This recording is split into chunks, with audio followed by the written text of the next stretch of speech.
love it. Thank you so much, John. That was awesome. Yay. So our topic today is the whole thing. And when I came up with this title, the first thing I thought of was, I can't believe I ate the whole thing. Do you guys remember that? That was like in the Alka-Seltzer, yeah, they're from the 70s or something. I mean, that's something catchy if it stays with you, like, 30, 40 years later? What? Oh, my gosh. But, yeah, the idea is that we are the whole thing. And how do we conceptualize that? We are whole, complete, and perfect, yet here we are in these human bodies, and we feel flawed at times. We feel lost. We feel like we're not enough, or we're too much. We feel like, well, when this happens, then I'll be happy, or when that happens, then I'll be successful. And we forget about the whole thing that's right here, right now, right in front of us. Vedanta says that, we spend our whole human lives trying to become whole. And Vedanta whispers to us gently, you already are. You already are. So let's look at, we actually have 3 bodies. I know we have this physical body. That's the first body we have, is we have this physical body. And the physical body experiences the world through the 5 senses. There's seeing, hearing, smelling, tasting, touching, right? And is this the whole thing? No, this isn't the whole thing. We sometimes think it's the whole thing because this is what we experience. But we need to realize that this physical body is just the first layer of who we are. It's a costume. It's a meat suit. It's a vehicle, so to speak, to help us navigate the physical world. We're a physical body in the physical world. And so rather than thinking I am a body, it's more like I have a body. I am not just the body. For example, just because the body ages doesn't mean I age. Just because the body feels unwell doesn't mean I am unwell. That I is the sacred I, that it's all the same I. The second body we have is the subtle body. And the subtle body is where life feels personal. This is including our thoughts, our emotions, our desires, our memory, our personality, our will, and our imagination. And this is where we think, oh, I'm afraid, I'm failing, I'm lost. Is this all there is? Is this all there is to life? And no, the answer is no. We could get a PhD, and that doesn't make us enlightened. That doesn't make us awakened. We could get $1 million or $1 billion. There's inflation these days. We need $1 billion to think, am I rich? No, that does not make you rich. That does not make you whole. You could think on Instagram, Facebook, I have 1 million followers. Does that make you whole, rich, popular, anything? No, that's nothing. Vedanta says none of that is real, and none of that is truth. None of that is the deepest truth about who you are. Vedanta says these experiences are real. We don't deny these experiences, but they just aren't the deepest truth about you. You are not that. Okay? Okay, and then we have our causal body. This is the origin of the subtle body. This is what is called the seed state. And this is the deepest layer of ignorance, the place where all of our tendencies impressions. In Sanskrit, it's called samskaras. That's what gets us into these habits. That's what gets us caught into karma. And this is the potential that exists before they become our thoughts and actions. There's something that triggers our thoughts and actions. So they're habits. And our when we are in deep sleep, and this happens to all of us, we get into deep sleep where there's no thoughts, we're in that dreamless state, then there is no identity, right? You don't feel who you are. There's no thought, there's no worry, yet you know you still exist. You wake up in the morning and you thought, oh, I had that good night's sleep. Well, who was that I? Who is that you were in the dream state? And that's the question we need to ask ourselves. Who is that? And that is the doorway that Vedanta points us to that shows us who we really are. Spiritual practices, like Pamela shared with us some of her spiritual practices, help us to remember that. So some of the spiritual practices like meditation, focus, quietude, nature, prayer, faith, where we can feel our connection, where we can feel our alignment with the divine, helps us to remove the doubts and the fears and the judgments that keep us from recognizing the wholeness that is already present. The example that's used a lot is the sun, the analogy of the sun. The sun is always in the sky, right? But sometimes we can't see it because there's clouds in front of it. Sometimes we can't see it because it's nighttime and it's on the other side of the globe. Sometimes we can't see it because the weather, the rain or the thunder or whatever is in the sky blocking it. But that doesn't mean it's not there. We have grown as human beings where we understand the science behind it. We're not little children where it's nighttime and we're like scared. Oh, where did the sun go? It's dark. The sun is never coming back. No, we know and we have faith in that sun. And this is where our wholeness comes in. We are like the sun, but our fears, our doubts, our judgments about ourselves block that reality, and we need to remove them through spiritual practices. So the other day I was at Coffee Bean and Tea Leaf in Westlake Village, hanging out, just having my caramel latte, and I saw this woman, and she's talking on the phone, and she's blah, blah, blah, blah, blah, blah, blah, blah, blah, talking to her friend. She's laughing, she's having a good time, and all of a sudden she stopped and she's like, oh, wait. And she starts looking through her purse and she's saying to her friend, just hold on. And she started looking through her purse. She started looking around the table, looking down, feeling her pockets. And she says, oh, I thought I lost my phone. You know what? I've done that. I think all of us at some point, we're just not thinking, right? It's like the story of the lady who's like, I lost my necklace. Where's my beautiful necklace? I have to find it. She's looking high and low, and then finally she looks in the mirror and she's like, oh, there it is. I'm wearing it. Or, having your glasses on top of your head. This is what we forget who we are, but it's right there in front of us. We're living it every single day. Wholeness is like that. We search everywhere. We think it's in our accomplishments. It's in our relationships. It's in our possessions. It's in, the approval of other people. That's going to make us whole. And, even in spirituality, we could think, oh, if I'm just spiritual enough, if I just pray enough, that'll make me whole. Doesn't work that way. You are already that. You are the whole thing. You're it.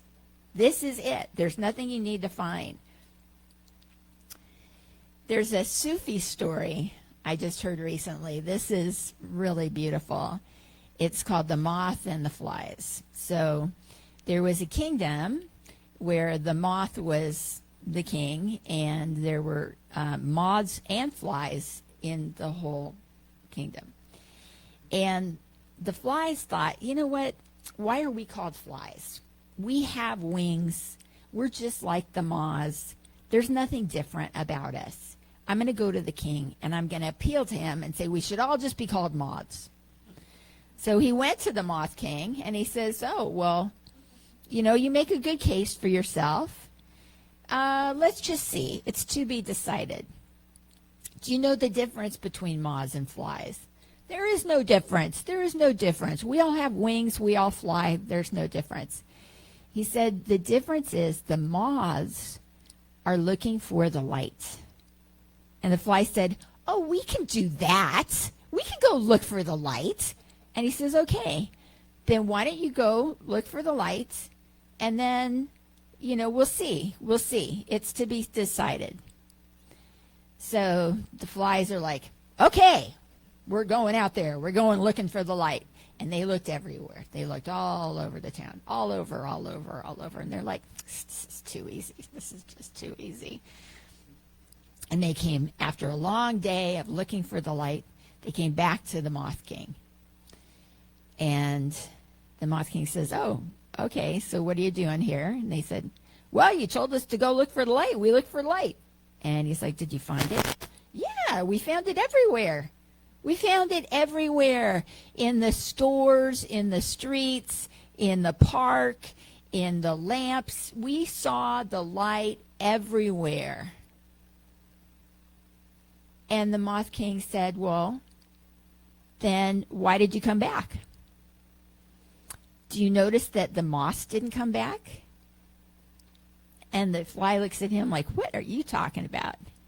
He goes, when you find the light, this is the difference between the flies and the moths. When you find the light, you're so attracted to it, you're so enamored with it, that is where you stay. You stay in the light. You don't come home bragging, hey, I found the light, you know, and that's your ego talking. He said, did you notice that the moths didn't come back? The moths are out there in the light, enjoying the beauty, having a good time. And here you are arguing with me that you should be a moth. It's already been decided. Yeah. So I thought that was an interesting way to put it, that when you see the light, that is where you stay. That light doesn't go out. You realize that light is shining within you. It's right there, making you whole. And you're like grateful and immersed in it. And it's beautiful. Yesterday was the 4th of July, a day of freedom, a day to celebrate freedom. And at the Vedanta Society, they also celebrate Vivekananda, Swami Vivekananda. Swami Vivekananda is the one who went from India to the United States, attended the Parliament of World's Religion. He brought Hinduism to the United States, and he has such a charismatic personality that people were truly taken with him. And his talk in Chicago started with Sisters and Brothers of America. And that's how he saw everybody, as sisters and brothers to him. And people were just enamored with him, and they hung on every word. And one of the famous things that Vivekananda said all the time, and people often attribute this quote to him, but he was actually quoting from the 𝐃𝐄𝐒𝐒𝐑𝐈𝐏𝐍, was arise, awake, and stop not until the goal is reached. He said that so many times. And what is that goal? that goal is freedom. Freedom from the cycle of birth and death is the ultimate to it, right? But in America in 1776, what we celebrate is our freedom of speech, our freedom to gather, our freedom for the pursuit of happiness. Freedom is our true nature. And freedom is knowing that we are enough, we are whole, individually and as a unified unit. So Vivekananda really admired America, and he felt that because of our love in political freedom, that could blossom into a love for spiritual freedom as well. He had a lot of faith in America. I don't know what he would say or do now, but I would think that he would be a very needed leader right now. So when we talk about the three bodies that we have, the physical, the subtle or emotional, and the causal or spiritual, physical freedom, this is our independence. This is our freedom to worship, to speak, to choose. Then there's our emotional freedom. And we want to be free from fear, free from resentment, free from needing anybody's approval, free to be ourselves, right? That's so important. And then spiritual freedom is freedom from the mistaken belief that I am small, I am limited. Because you're absolutely the opposite.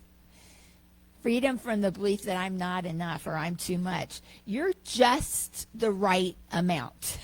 You are you for a very specific reason. And freedom from thinking that I am not only this body. I am not only this personality. I know my true nature is that I am that. All that is. I am that. So for Vivekananda, freedom was the highest goal of life. And in 1902, in India, after a full day of teaching and meditating and studying, on July 4th, 1902, he consciously left his body. And that's why in Vedanta we celebrate the July 4th as a day of freedom, because it's very significant. There's no coincidences in life that Vivekananda chose this day when we celebrate freedom and honor freedom so much to leave his body, to ultimately become free from the physical body. So the goal of freedom is not to become somebody else, not to become perfect or to become worthy. It's awakening to the freedom and wholeness that have been ours all along. So let's look within and say this prayer. May we celebrate not only the freedom of a nation, but the freedom of the soul. May we remember that beyond every role we play, beyond every success and every failure, beyond every joy and every sorrow, there is something within us that has never been broken, never been diminished, never been incomplete. That is our true nature. That is the whole thing. Show me where I need to go. Tell me what I need to know. Give me the seeds I need to sow. Thank you for this chance to grow. And so it is. Om Tat Sat. Amen.